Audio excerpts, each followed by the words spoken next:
Ooh, what's this? Nice and clean and white. And what are these? Pieces of felt? And a tomato? I love my tomato, it's super useful. So this is not a new desk. This is actually my sewing desk. So we've seen my other two in other videos so far. I've got my nice glass one that I kind of accidentally found at a rummage sale for a good price, so I kind of couldn't resist. And then my wooden one is really old and beat up and painted on, so I try and keep all my painting and messy stuff to that one. And yes, this desk even comes complete with a trash can. I don't know why, that is just really fun to do every time. But yeah, I also do some sewing, and I wanted to start this project a couple of weeks ago.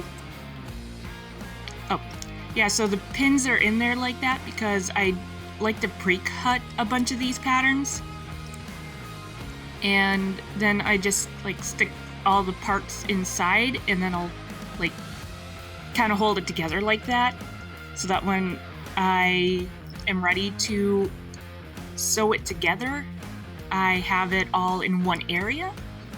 Because cutting these out is a pain in the butt. And putting the base together is not the fun part of this. It's tedious, it's boring, and it's necessary. I forgot what I was saying before, maybe I will come back to that thought. But yeah, you sew it all together, you flip it, and then you stuff it, and then you take some scissors and you jam all the fluff in there. My scissors is a really useful tool for jamming things in, especially when it comes to the teeny tiny things like the arms. Those are my least favorite, because they are the smallest. And I don't always coordinate well with those small motor skills. I don't know if it's because I had too many concussions or if I'm just that badly uncoordinated. But yeah. Yeah, so once you're done stuffing it, then you just finish sewing up the hole and you cut the string off and retie it so that you can work on the body. So this one I go down around the bottom and then up a little bit before I flip it, because otherwise it's just way too hard to flip it. And then I stuff it. Oh, and for anyone who does sewing or might want to look at getting into sewing, I will say, always make sure that any thread pieces stay away from your animals. Because we had one cat years ago, and we're not sure how he got into it, but he had eaten a piece of sewing thread, and at some point it got tangled up in his intestines, and it was just kind of poisoning him from the inside out. And it just was not a good thing. The vet wanted to do an autopsy just to see what was going on, because no matter what was going on, they couldn't get him better. And he was a really good cat, so it was really sad for Ozzy to pass, but there was honestly nothing we could have done. So just make sure any thread pieces you have get thrown out and not in danger of an animal coming along and eating it. My cat that I have right now, well, we have two cats. One is high anxiety and the other is special needs. We're not quite sure what happened to her, but the adoption place kind of waived her adoption fees because they figured no one was going to want to take her home. Because her back legs still don't work. I've seen her pounce a few times, but she's never jumped beyond that. So I try and kind of keep a lookout on things for her too. Anyway, back to the dolls and me losing my points as usual, because I am scatterbrained. I am horribly scatterbrained. So once I finish a limb, I sew it on the doll, and then I cut the string off. I guess thread would be more appropriate to use. And then I just move on to the next limb. So yeah, that's all I did to put that base together. And I've had to make my own pattern for the clothes. The doll base I bought from Ginger Melon on Etsy, and I absolutely love this base. It's super cute. It's a small doll, so it's pretty quick and easy for me to fix up. I seem to do better with the small projects. I don't know. Maybe it's an attention span issue. I think it might be, actually. But anyway, I will leave the link to Ginger Melon's shop in the description below. I cannot share the patterns that I've made for these dolls and how I've modified the clothes and stuff, because if I remember from their shop description, they are okay with like the dolls being resold, like, you know, what you create with the pattern being sold, but they didn't want like modified patterns, and I don't think they wanted, like, if you make your own clothes for the dolls, I don't think they wanted those patterns sold.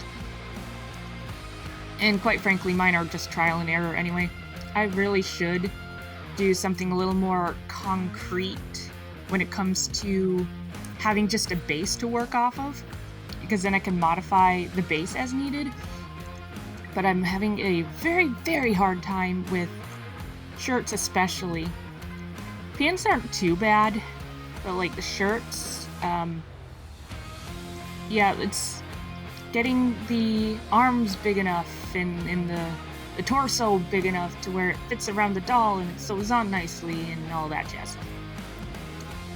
So normally what I do is I put the sleeves, like the top part of the sleeves, and I'll sew that, and then I'll flip it, and then I'll put it on the doll, and then I'll sew the rest up. But the particular character I was making, like, the whole sides of his shirt are open, so I got to skip that step and then leave frame several times. And there's just kind of me measuring where to cut shorts for this doll. And yeah, I do the pants kind of the same way. I try and measure and work with the doll base to get the sizes that I want. And yeah, it's a mess. My sewing table is a disaster right now because I have, well, I started 2 other dolls. The other 2 dolls are the same character. One's for me, and I'm gonna have one for my friend, because I also really like this character. And then, okay, so originally, like, the doll base that I shown on this video is not the same doll that is in this video. I ended up sewing one more doll, because I originally intended to do 2 dolls, but then I had this pop into my head, so then I sewed a 3rd doll base. Yeah, like I was saying earlier, now that I kind of remember that point, I wanted to do this video a few weeks ago, but I ended up realizing, oh, I really need to get my dad's birthday present done, so that took priority. And then I heard the urge to do another circus stand, so then I impulsively did that instead of finishing what I started. And now I'm back to it, and I guess I'm still not finishing what I started because I was gonna do 2 of my circus characters as dolls. And it's kind of funny because I did have a request in my Discord from the Gamer Bear to do a drawing of all my circus characters together, and I still plan on doing that. I haven't done that much sketching. I do have an idea for 2 of them together. I'm just not sure I can pull the pose off, so we're gonna see how that goes. But I've been putting a lot of time into the dolls, so my sketching has kind of been a little neglected. Not entirely. I've tried to work on it here and there, because my sewing table and my art table is in the basement. And we kind of have an underground basement. Like, we have windows that are ground level, and the rest of it's underground. So I pretty much live my life underground while I'm doing art. Woohoo! So the circus dolls, I don't know if they'll be the next video or the video after that. Just because there's like a small convention kind of thing that's going on at the local college that I plan on going to with some friends. And I know my other friend is going to that as well. So I want to have this doll, well, the two dolls, I guess, done for this convention, because I'm hoping that I run into said friend so I can give him said doll. He started playing Genshin Impact recently, and the doll I'm making is, I don't know if it's like his #1 favorite character, but one of his favorite characters at least. So yeah, that one's taken a lot longer than this one. And as we can see from my phone, also I'm really bad at doll hair styling. I cleaned it up. I don't think it turned out that great. Like, I think I liked it better when it was in progress, and I'm not quite as into it as a finished product. But, you know, it is what it is. I suppose I could have added a lot more layers to the hair, but that's also kind of a pain in the butt. And I don't enjoy doing that if I don't have to. It's not necessary to add the layers on every doll, just some of them with like poofier hair or whatever. The layering does look better, and it looks more like them. But yeah, as we can see from the picture I brought up on my phone, anyone who plays Genshin Impact now knows that I am definitely making Shikano and Heizo. I love my Anemo detective boy. He was actually like the second 4-star that I really wanted and got when I started playing, and it was his first time on a banner, I guess. So I did a 10 pull, and I didn't get him. And so I made my sister pull for my next 10 pull, and then I got him. The same thing happened with Razor on the previous banner.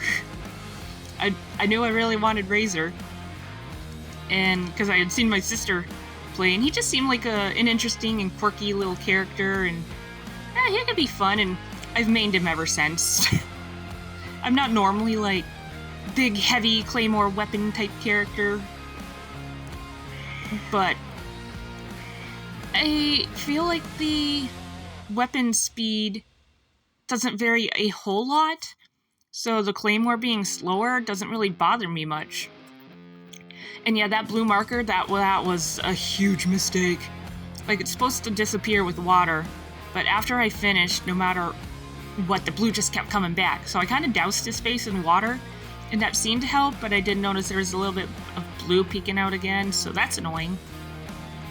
So I just went back to my original method, and I cut some eyes out, and because I was just going to paint it directly on the doll and try that out, but and there I go off camera, but I got my soft pastel